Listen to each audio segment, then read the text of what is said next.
कौन सा cell? Daniel. तो ये सेल होता है जिसमें कॉपर का ये बाहरी कवच होता है और यही एनोड का काम करता है, और इसके बीचों बीच में ये आपका क्या होता है? कैथोड। और मैंने कहा था एक सरेंद्र पात्र होता है, ये बीच में सरेंद्र पात्र है, तो अलग अलग ये होता है। तो इस तरह केवल ये प्रयोगशालाओं में प्रयोग किए गए थे ताकि इनका व्यवहारिक जीवन में कोई यूज नहीं होता है।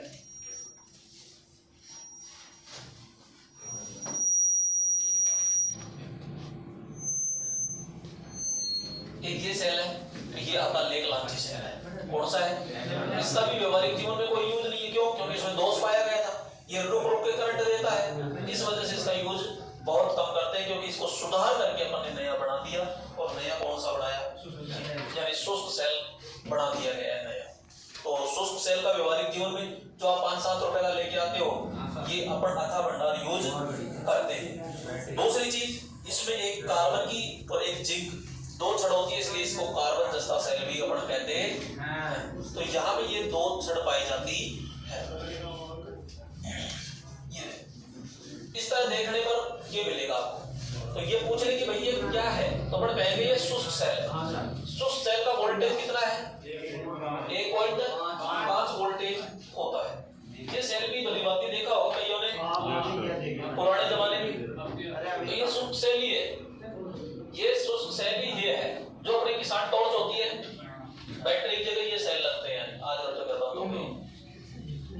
दूसरी चीज ये देखो, मैंने कहा था भाई 4 प्रकार में 4 आकार में होते हैं। इसे तो अपन पेंसिल सेल बोलते हैं, पर सबसे ज्यादा मुलाकात इसी से हुई है। दीवार घड़ी में ये लगता है, रिमोट के अंदर ये लगते हैं ज्यादातर। दूसरा, ये केवल पेंडुलम जो घड़ियां होती है उसमें लगाया जाता है, और ये अपने रेडियो में किसान टॉर्च में इनमें ज्यादातर अपने यूज करते हैं। ये चारों के चारों शुष्क सेल होते हैं। ये भी आपके शुष्क सेल है। ये है आपका बटन सेल, जिसे मरकरी सेल कहते हैं, पारा सेल कहते हैं, मरकरी ऑक्साइड सेल भी कहते हैं। स्टेनलेस स्टील की बॉडी होती है इसकी, सबसे छोटा है, जीवन काल काफी लंबा होता है, सस्ता भी रहता है। तो ये थोड़ा सा ध्यान रखना।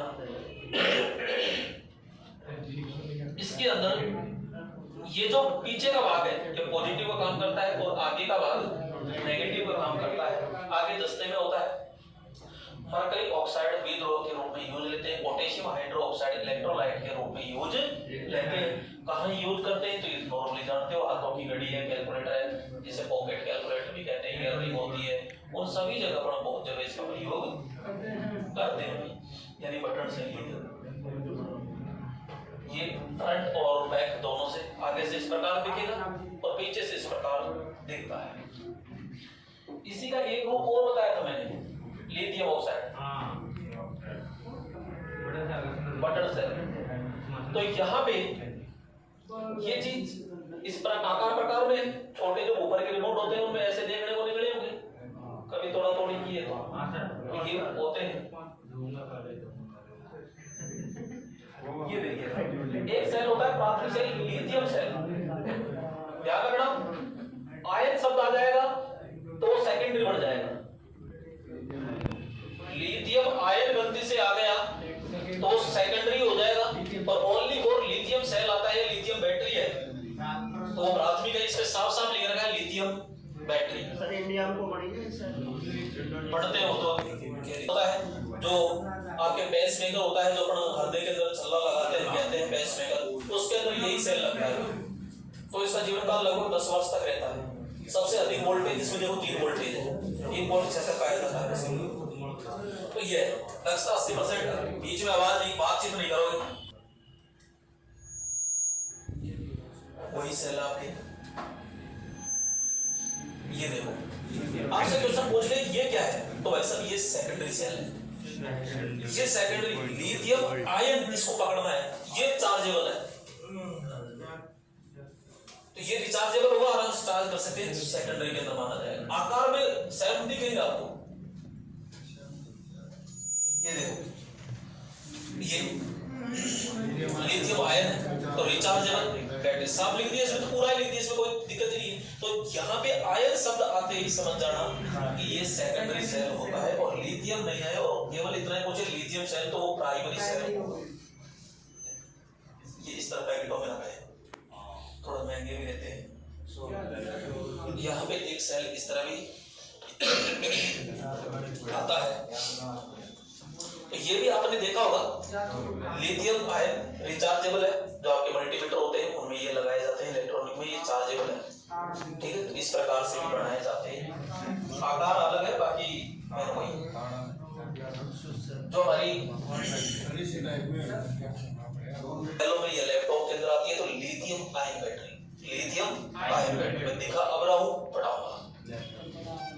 ये देखो इसमें साफ लिखा कर है लिथियम आयन बैटरी। मैं बार बार कह रहा हूँ, जहाँ आयन शब्द लग जाए वहां सीधा ठोक देना, ये सेकेंडरी सेल होता है, यानी रिचार्जेबल होता है।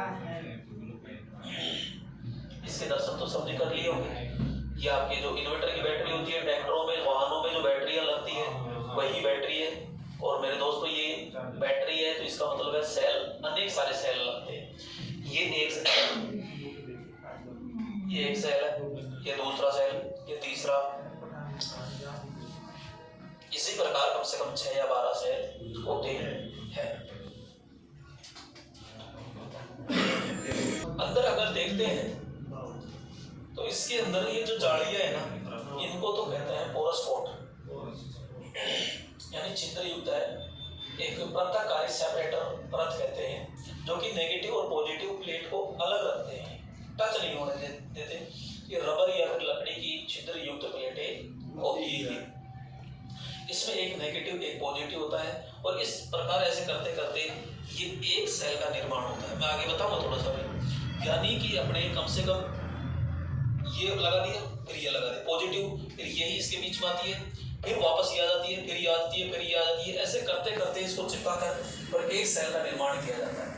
एक सेल का निर्माण करके फिर अनेक सेलों को जोड़ते हैं श्रेणी क्रम में, तो वो फिर अपनी बैटरी बनती।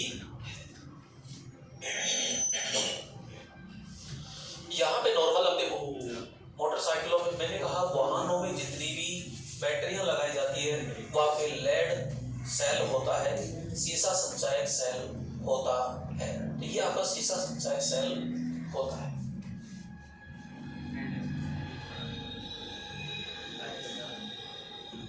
आगे मैं पढ़ाऊंगा निकल सेल, और निकल सेल के अंदर आता है निकल कैडमियम।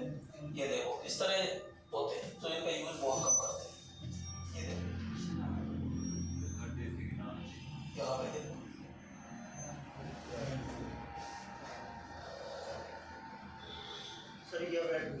ये तो आता है ना निकल कैडमियम बैटरी, ये तो नॉर्मल अपने यूज लेते हैं।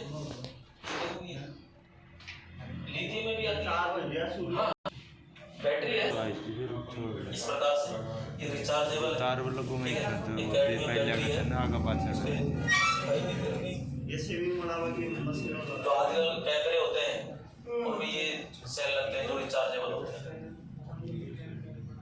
अब ये सारे के सारे रिचार्जेबल आ गए, ये चार्ज होने लग गए। तो ये कैडमियम और रिचार्जेबल होता है। ये आता है ये 16 सेल, यानी छोटा सा सेल आता है, इसको सोडियम में लगाते हैं, ये चार्ज हो जाता है। फिर आता है बैटरी को चार्ज करने के लिए, तो बैटरी चार्जर है। ये क्या है? बैटरी चार्ज, इसको पूरा पढ़ाएंगे तरीके से। ये इस प्रकार से पूरा इलेक्ट्रॉनिक सिस्टम रहता है अंदर से। घर में तो हमारे 220 वोल्टेज होती है एसी, और यहाँ पे ये ट्रांसफार्मर होता है स्टेप डाउन, उसके बाद यहाँ रेक्टिफायर लगाया जाता है जो एसी को किस में बदलेगा, डीसी में। उसके बाद यहाँ फिल्टर लगाए जाते हैं, तो फिल्टर क्या करते हैं, अशुद्ध डीसी को शुद्ध डीसी के अंदर बदलता है। बाकी प्रोसेस अपनी ऐसे कैसे रहती है। तो यहाँ जैसे अपन कहते हैं यार इमरजेंसी कोई लाइट हो या फिर और कुछ हो, तो यहाँ पे देखो ये बैटरी लगी हुई है, यहाँ पे ये बैटरी लगी हुई है, ये बैटरी क्या होती है, यहाँ पे चार्ज होती है। ये चीज क्या है, तो ये आपके ट्रांजिस्टर होते हैं। ये क्या है, ये आपका ट्रांजिस्टर होता है। ये भी एक क्या है, ट्रांजिस्टर होता है। तो अलग अलग पूरा इलेक्ट्रॉनिक पाइप तैयार किया जाता है। ये चार्जर तो अपन नॉर्मल देख लिए, तो ये बूस्टर चार्जर बोलते हैं इसको। कौन सा बूस्टर चार्जर, देखा होगा ऐसा? अरे देखा बाकी बाहर का जुगाड़ तो सेम सा ही है। दोस्तों यहाँ पे क्या है, अंदर बैटरी के अंदर जो पानी डालते हैं वो पानी लेता है, यानी इलेक्ट्रोलाइट इसको इसको पिचकाते हैं, अंदर देते हैं, छोड़ते हैं, पानी इसके अंदर आ जाता है। तो ये आपेक्षिक घनत्व मापता है इलेक्ट्रोलाइट का। तो यहाँ पे ये पूरा डाटा है, तो इससे अपन आपेक्षिक घनत्व मापते हैं, इसे कहते हैं हाइड्रोमीटर। क्या कहते हैं? हाइड्रोमीटर। ये इस प्रकार से मापता है। हाइड्रोमीटर यहाँ अंदर देते हैं और फिर ये अलग से पिचका के और ये माप लेता है। इस प्रकार से होता है। एक ये है टॉम टेस्टर, तो इससे भी अपन वोल्टेज का पता लगाते हैं। तो ये दो टर्मिनल है, नेगेटिव और पॉजिटिव रखा, सीधा वोल्टेज कर सकता है। प्रत्येक सेल के अपन चेक करते हैं।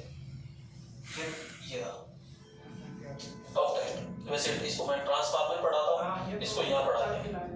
ठीक है, चलती लाइन में धारा को मापने के लिए होता है, मल्टीमीटर का काम करता है। एक होता है यूपीएस। क्या होता है यूपीएस? के लिए रहता है क्षमता क्या अकॉर्डिंग अलग लगाता है, 15 मिनट, आधा घंटा, 1.5 घंटा तक आराम से सप्लाई दे सकता है।